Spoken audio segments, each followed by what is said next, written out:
তো আজকের ভিডিওটা একটু আলাদা ধরনের। তো যাদের যাদের ওলা স্কুটি বা বাইক আছে তাদের জন্যে।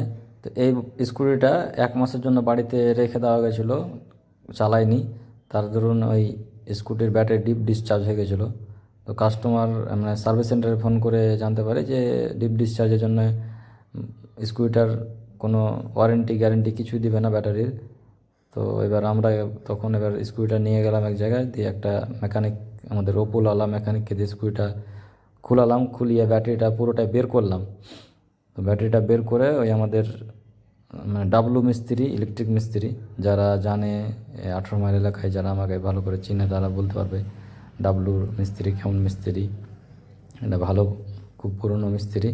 তো তাকে দিয়ে ব্যাটারিটা খুলিয়ে ডাইরেক্ট ব্যাটারিটাকে সেলে চার্জ দেওয়া গেছে, মানে ডাইরেক্ট ব্যাটারিটাকে ডিসি সেলে চার্জ দিল। তারপরে উঠছিল না চার্জ, তারপরে টোটোর একটা চার্জার দিয়ে সেটাকে অ্যাম্পিয়ার কমিয়ে কত রকম করে ব্যাটারিটাকে চার্জ করে 45 ভোল্ট যেটা উঠাতে হয় মিনিমাম, 45 ভোল্ট উঠিয়ে ব্যাটারিটাকে রাখা গেল অনেকক্ষণ।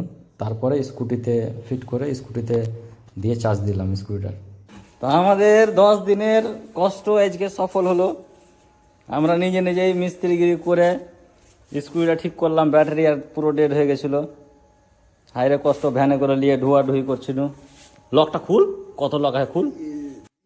তো এরকম যদি কারো কোনো প্রবলেম হয়ে থাকে স্কুটি বা বাইকের, তো ভিডিওর নিচে কমেন্ট করো। আমি বাইক যে ব্যাটারি খুলে দিয়েছিল সেই মিস্ত্রিরও যোগাযোগ নাম্বার, আর যে স্কুটির ব্যাটারিটা ঠিক করে দিল সেই মিস্ত্রিরও নাম্বার, আমি দুজনের নাম্বার, দোকান কোথায় আছে, যোগাযোগ সব ব্যবস্থা আমি করে দেবো।